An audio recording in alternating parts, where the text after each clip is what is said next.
আসসালামু আলাইকুম। ইসলামের বুনিয়াদ হচ্ছে 5টি।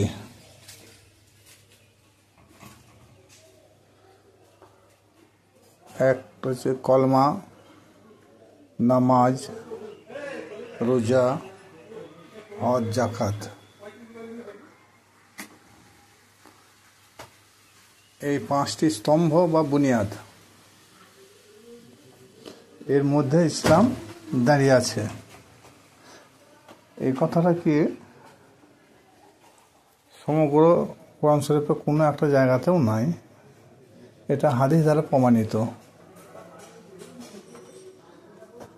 এরপরে আবদুল্লাহ ইবনে ওমর হতে বর্ণনা করা হয়েছে, আল্লাহ রসুল পাক সাল্লাল্লাহু তাআলা আলাইহি সাল্লামকে তিনি জিজ্ঞাসা করলেন, ইয়া রাসূলুল্লাহ, ইসলামের বুনিয়াদ কি? ইসলাম বলতে কি বোঝানো হয়েছে? তিনার উত্তরে আল্লাহ নবী পাক সাল্লাল্লাহু তাআলা আলাইহি সাল্লাম বলেছেন, আল্লাহ ও তিনার রসুলের প্রতি অনুগত স্বীকার করা, যথা নিয়মে পাঁচগানা সালাত আদায় করা, সিয়াম পালন করা, হজ পালন করা, জাকাত প্রদান করা। এরপরেও জনৈক এক সাহাবী রাস্তাতে হেঁটে আসছেন, সে মতো অবস্থায় দেখছেন হুজুর পাক সাল্লাল্লাহু তাআলা আলাইহি সাল্লাম ঘোড়ার মধ্যে চেপে আছেন। তিনি গিয়ে ঘোড়ার কাছে দাঁড়ালেন, ঘোড়ার রিকাবে হাত দিয়ে দাঁড় করাইলেন। ইয়া রাসূলুল্লাহ, ইয়া হাবিবাল্লাহ, আমার একটা জানার বড় কৌতূহল আছে একটা মশলা সম্বন্ধে। আল্লাহ নবী পাক বললেন, কি জানার কৌতূহল আছে? তিনি বললেন, ইসলামের মূল ভিত্তি কি? তিনার উত্তরে আল্লাহ নবী পাক সাল্লাল্লাহু তাআলা আলাইহি সাল্লাম বললেন, ইসলামের মূল ভিত্তি হলো আল্লাহ ও তার রসুলের প্রতি অনুগত স্বীকার করা, যথা নিয়মে সালাত কায়েম করা, সিয়াম পালন করতে হবে, 4 হজ করতে হবে, 5 হলো জাকাত দিতে হবে। এইটা হচ্ছে ইসলাম ধর্মের মূল ভিত্তি। তাহলে কি বোঝা গেল? এই কলমা, নামাজ, রোজা, হজ, জাকাত, এই 5টি পালন করলে আমরা মুক্তি পেয়ে যাব। আর আমরা যেটা সহজ সরল ভাষায় বুঝি, যেটাকে জান্নাত এবং জাহান্নাম। ইসলামের মূল ভিত্তি হচ্ছে বা বুনিয়াদ হচ্ছে 5টি। এই 5টিকে না মানতে পারলে আমরা কখনো নাজাত বা মুক্তি পাবো না। এই কথাটা সমগ্র কোরআন শরীফে কোনো একটা জায়গাতে উল্লেখ নাই। সমগ্র কোরআন শরীফে মহান আল্লাহ পাক রব্বুল আলামিন বারবার বহু স্থানে বলেছেন, ইল্লাল্লাযিনা আমানু ওয়া আমিলুস সলিহাতি জান্নাতিন তাজরি মিন তাহতিহাল আনহারু খালিদিন। তাহলে ঈমান ও নেক কাজের মাধ্যমে আল্লাহ পাক রব্বুল আলামিন তিনি জান্নাতের ওয়াদা করেছেন। অথচ এই হাদিসটা দিয়ে কোরআনে এই আয়াতটাকে অবমাননা করা হয়েছে। ইসলামের মূল ভিত্তি হচ্ছে 5টি। 5টার মধ্যে যদি একটাও না মানা হয় তা সে কখনো জান্নাত তো দূরে থাক, জান্নাতে গন্ধ পাবে না, মুক্তিও পাবে না। কিন্তু এই কোরআন শরীফের ইল্লাল্লাযিনা আমানু ওয়া আমিলুস সলিহাতি, ঈমান ও নেক কাজের বিনিময়ে মহান আল্লাহ পাক রব্বুল আলামিন বহুবার জান্নাতের ওয়াদা দিয়েছেন। তাহলে হাদিসটা মানব না কোরআন মানব? এরকম হাজারো হাদিস দিয়ে কোরআনকে অবর্ণনা করা হয়েছে। অধিকাংশ হাদিস কোরআনের সঙ্গে সাংঘর্ষিক। না মানা ওটা কোনো ব্যাপার নয়, কিন্তু হাদিস ওই হাদিসটা নেওয়া যাবে যে হাদিসটা কোরআনের সঙ্গে সাংঘর্ষিক নয়। যে হাদিসটা কোরআনের সাংঘর্ষিক সেটাকে বাদ দেওয়া সব থেকে উত্তম। এরপরে দেখুন, আল্লাহ নবী পাক সাল্লাল্লাহু তাআলা আলাইহি সাল্লাম, আপনারা সবাই জানেন যে তিনার একাধিক বিবাহ করেছেন। কোনো মতে 9টা, 11টা, 14টা এরকম। যাই হোক, ওটা কোনো বিষয় নয়, কিন্তু একাধিক বিবাহ তিনি করেছেন এবং প্রতিটি স্ত্রীর কাছে তিনি রাত্রিতে পালি করতেন এবং এমন এমন সময় তিনি একই রাত্রিতে একাধিক স্ত্রীর সঙ্গে তিনি সম্পর্ক রেখেছেন। একই রাত্রিতে যখন একাধিক স্ত্রীর ঘরে তিনি ঢুকেছেন, এই কথাটা সাহাবীদের মুখ থেকে শোনা যায় যে তিনারা একদিন কানাঘুষো করছেন। তাই তো আমরা তো সাধারণত এক রাত্রিতে একটা স্ত্রীর সঙ্গে ঠিক মতন আমরা মন জোগাইতে পারি না। আল্লাহ রসুল পাক সাল্লাল্লাহু তাআলা আলাইহি সাল্লাম এক রাত্রিতে 10টা কি 11টা কি 12টা কি 14টা স্ত্রীর সঙ্গে সম্পর্ক রাখেন। এত বল, এত ক্ষমতা তিনি কোথা থেকে পান? এই যে সাহাবীদের মধ্যে একটা বদ ধারণা, যখনই আল্লাহ নবী পাক সাল্লাল্লাহু তাআলা আলাইহি সাল্লাম কোনো রাত্রিতে একাধিক স্ত্রীর ঘরে তিনি প্রবেশ করেছেন। একাধিক স্ত্রীর ঘরে প্রবেশ করেছেন বলেই কি তারা যৌন মিলন করেছে? সাহাবীদের ধারণাটা কি? যিনি হাদিস লিখেছেন তিনার ধারণাটা বা কি?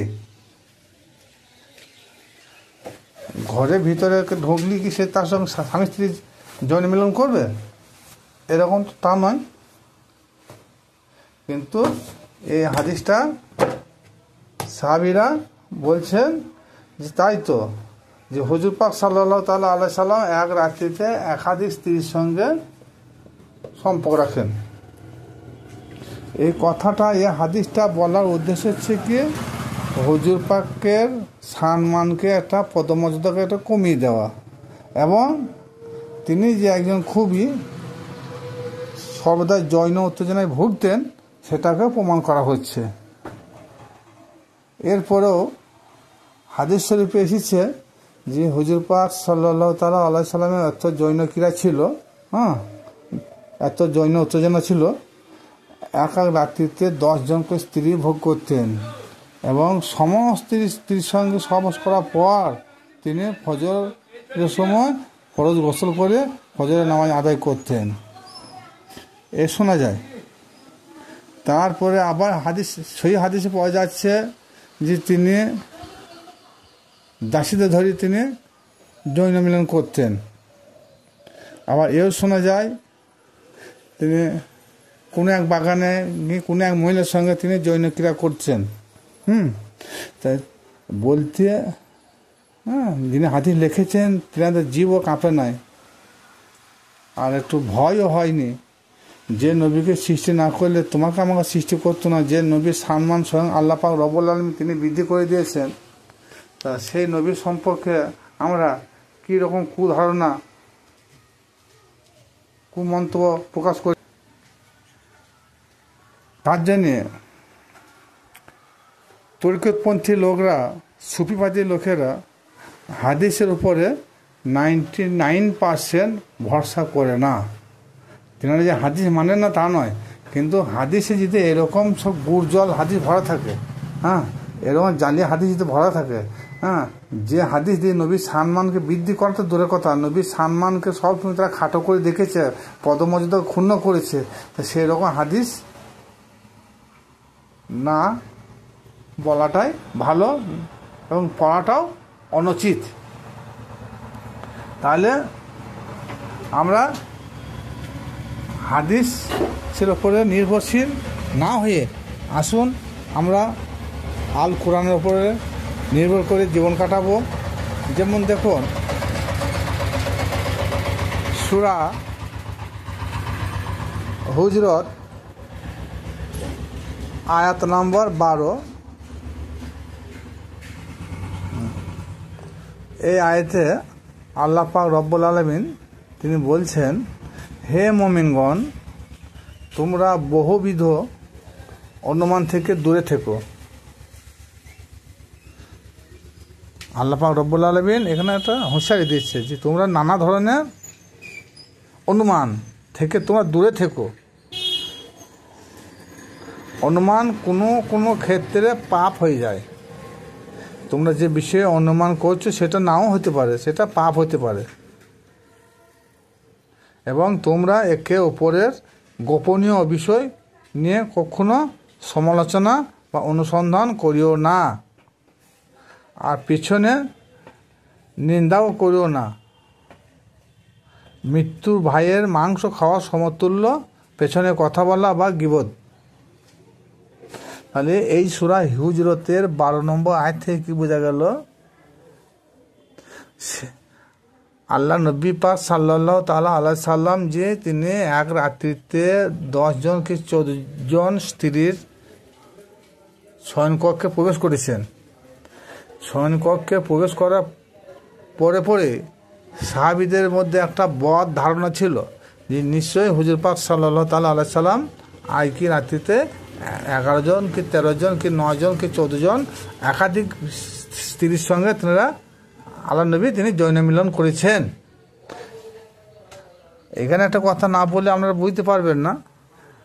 আপনি আমি ঘরের ভিতরে ঢুকি কি ভাত খাই, না শুয়ে থাকি, না কোরআন পড়ি, না জিকির করি, হ্যাঁ, না বিবির পায়ে তেল দিদি, না বিবি আমার পায়ে তেল দিয়ে দেয়, না যৌন মিলন করি, হ্যাঁ, এটা ঘরে বাড়ি যারা থাকে তাদেরকে বলা সম্ভব? আর যারা বলছে তারা অনুমান করেই বলছে। তাহলে সাহাবীরা এই ক্ষেত্রে কি কোরআন মেনেছিল? বলতে গেলে অনেক ভাইরা রেখে যাবেন হয়তো, কারণ সাহাবীরা যে কথাটা বলেছেন যে কানাঘুষা করতেন, যে হুজুর পাক সাল্লাল্লাহু তাআলা আলাইহি সাল্লামের সাল্লাম তিনি এক রাত্রিতে একাধিক স্ত্রীর সঙ্গে যৌন মিলন করতেন এবং এককালীন যৌন মিলন করার পর ফজর ওয়াক্তের আগে ফরজ গোসল করে তিনি ফজরের নামাজ পড়তেন। তাহলে আল্লাহ নবী পাক সাল্লাল্লাহু তাআলা আলাইহি সাল্লাম ঘরের ভিতরে ঢুকে তিনি কি করতেন কি না করতেন, এটা তো সম্পূর্ণ কোরআন বিরোধী কথা হয়ে গেল না? তারপরে এই যে সমালোচনা, যদিও সেটা ঠিক হয়, এই যে কানাঘোষা, এটা একটা হচ্ছে পরচর্চা, পরনিন্দা বা গীবত। তার জন্য আল্লাহ পাক রব্বুল আলামিন সূরা হিজরতের 12 নম্বর আয়াতটা নাযিল করলেন।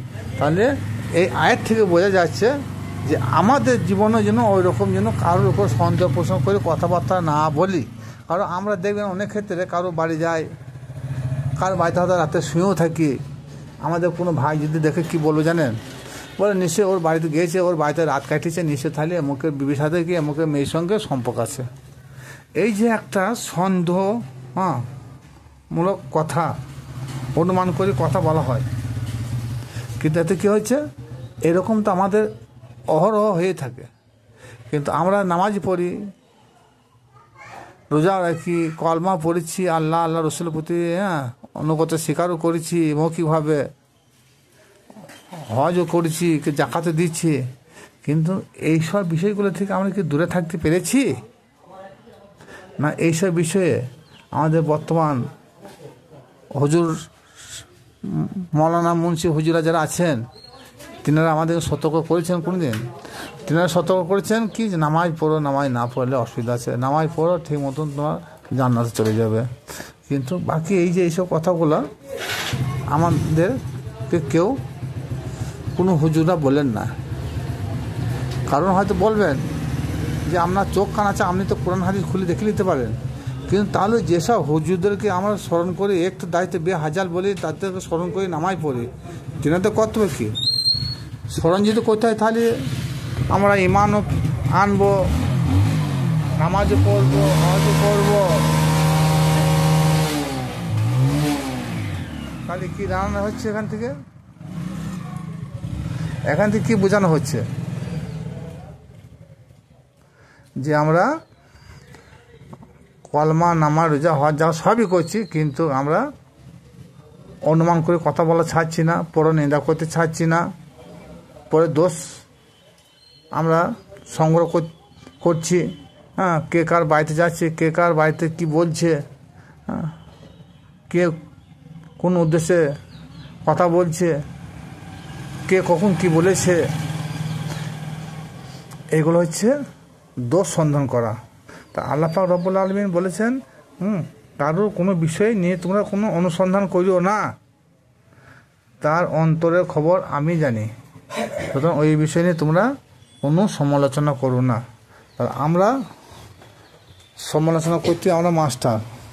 কিন্তু তাহলে হাদিস মতে এসেছে ইসলামের পাঁচটা বুনিয়াদ মানার পরও যদি আমরা পরচর্চা, পরনিন্দা, সমালোচনা, অনুমান করে কথা বলি, এগুলো যদি আমাদের মন থেকে দূরে না সরে যায়, এগুলো থেকে আমরা যদি বিরত না থাকতে পারি, তাহলে ওই নামাজ, রোজা, হজ, যাকাতে কী হবে? কিচ্ছু লাভ হবে না। সুতরাং আসুন, আমাদের কর্তব্য হাদিসের উপরে নির্ভর করে জীবন কাটাবো না। কোরআন আমাদের একমাত্র জীবন বিধান, সে আল কোরআন দিয়ে আমরা জীবন কাটাবো ইনশাআল্লাহ। কারণ কোরআনের মধ্যে কোনো ভুল নাই, কোরআন হচ্ছে নির্ভেজাল, যা লেখার কিতাব, ওই কিতাবে কোনো সন্দেহ নাই।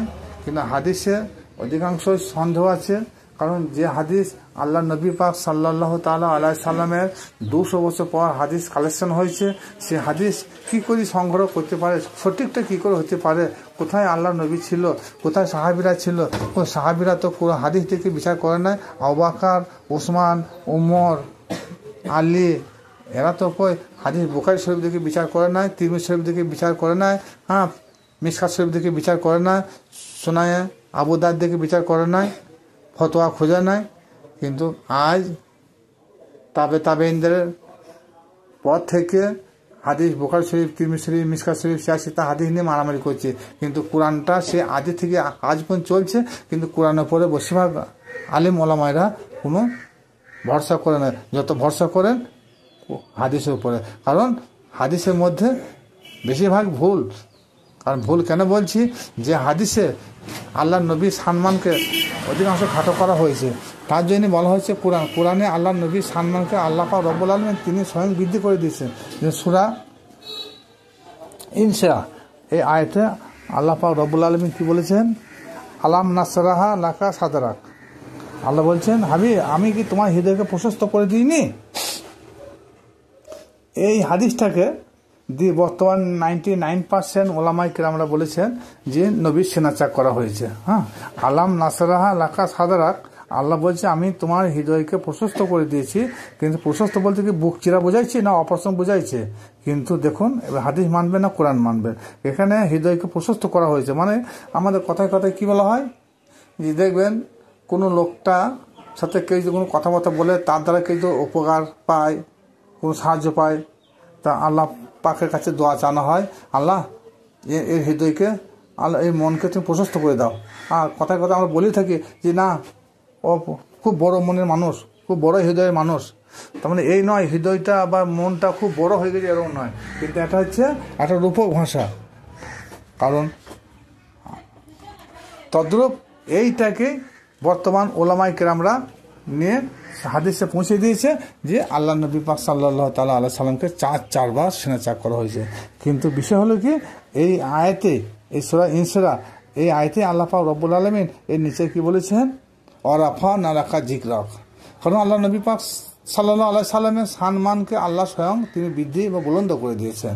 আর আল্লাহ পাক রব্বুল আলামিন আজ থেকে 1450 বছর আগে তিনি ভেবে দিয়েছেন যে উম্মতি মুহাম্মাদীদের মধ্যে এমন একটা জামানায় এমন যুগ আসবে, সেই যুগে আলেম সমাজরা নবীর সম্মানকে, আমার হাবিবের সম্মানকে বিলুপ্ত করে দেবে।